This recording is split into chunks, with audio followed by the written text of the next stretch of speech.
Hi everyone, welcome to my channel. நான் உங்கள் ராகுல். இன்றைக்கி எந்த படத்தை பற்றி பார்க்க போகிறோன்னா, நெட்ஃப்ளிக்ஸில் டேரெக்டாக ரிலீஸ் ஆகிருக்க தி எலக்ட்ரிக் ஸ்டேட்டுன்ற படத்தை பற்றி பார்க்க போகிறோம். இதில் யார் நடிச்சிருக்காங்கன்னு பார்த்தீங்கன்னா, ஸ்ட்ரேஞ்சர் திங்ஸில் நடித்த மில்லி பாபி ப்ரவுன் நடிச்சிருக்காங்க. அது மட்டும் இல்லாமல் மார்வல் மூவிஸ் கார்டியன்ஸ் ஆஃப் கேலக்ஸியில் ஹீரோவாக வர கிறிஸ் பிராட் நடிச்சிருக்காரு. இந்த படத்தை யார் எடுத்திருக்காங்கன்னா, மார்வல் மூவிஸ் எடுத்திருக்க ரூசோ பிரதர்ஸ் தான் இந்த படத்தை எடுத்திருக்காங்க. இது ஒரு சயின்ஸ் ஃபிக்ஷன் படமாக உருவாயிருக்கு. இந்த படத்தோட கதை என்னன்னு பார்த்தீங்கன்னா, 1990லேருந்து 94க்குள்ளே நடக்கிற மாதிரி இருக்கும். அந்த 1990ல் வந்து ரோபோட்ஸ் வந்து மனிதர்களுக்கு எதிராக செயல்படவும், மனிதர்களுக்கும் ரோபோட்ஸ்க்கும் ஒரு வார் நடக்குது. அந்த வாரில் வந்து மனிதர்கள் வந்து ஜெயிச்சு ரோபோட்ஸ் எல்லாம் ஒரு பர்டிகுலரான இடத்துல போட்டு அடைச்சிடுறாங்க, கிட்டத்தட்ட 6000 ரோபோட்ஸை. அதுக்கப்புறம் அந்த வார் முடிஞ்சதுக்கப்புறம் ஹீரோயின் மில்லி பாபி ப்ரவுனோட பேரண்ட்ஸ் வந்து எதிர்பாராத ஒரு ஆக்சிடெண்ட்டில் இறந்துடுறாங்க. இறந்தது சோகம் தாங்க முடியாமல் இருக்கும்போது, அதுக்கப்புறம் அவங்க தம்பியும் இறந்துடுறதா நினைக்கிறாங்க. அவங்க ரொம்ப தனிமையில் வாழ்கிறாங்க.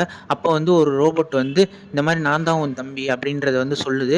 அது வந்து அவங்களால ஏற்றுக்க முடியல, ஷாக் ஆகுறாங்க. அதுக்கப்புறமேட்டு அந்த ரோபோட் வந்து இந்த மாதிரி சொல்லவும் தம்பியோட பாடி எங்கே இருக்குன்றதை தேடி போகிறாங்க. அந்த ரோபோட்டோட உதவியோட மில்லி பாபி ப்ரவுனும் பாடியை தேடி போகிறாங்க, அது எங்கே இருக்குன்றதை தேடி. அவ கூட வந்து யாரெல்லாம் கை கோர்க்குறாங்கன்றது தான் வந்து இந்த படத்தோட கதை. அங்கங்கே வந்து மார்வல்ஸில் நடித்தவங்கலாம் நடுவில் வந்துட்டு போகிறது வந்து நல்லா இருந்துச்சு பார்க்குறதுக்கு.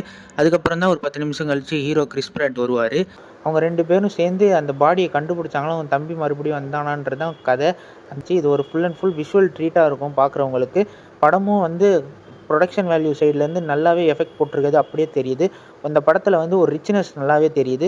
அதுவும் இல்லாமல் தமிழ் டப்பிங்லாம் சூப்பராக இருந்துச்சு. எல்லா கேரக்டர்ஸ்க்குமே தமிழ் டப்பிங் சூப்பராக இருந்துச்சு. மில்லி பாபி ப்ரவுனாக இருக்கட்டும், அந்த வர ரோபோட்ஸ்க்கெல்லாம் கொடுத்துருக்க தமிழ் டப்பிங்காக இருக்கட்டும், ஹீரோவுக்கு கொடுத்துருக்க தமிழ் டப்பிங்காக இருக்கட்டும், எல்லாமே நல்லா இருந்துச்சு. இது வந்து வீக்கெண்டில் பார்க்க ஒரு ஒர்த்தான படமாக இருக்கும். கண்டிப்பாக விஷுவல் ட்ரீட்டாக இருக்கும். இதே மாதிரி நெக்ஸ்ட் ரிவ்யூவில் பார்ப்போம். Stay peace, stay safe. மறக்காம சர்ப்ரைஸ் பண்ணுங்க. தேங்க்யூ.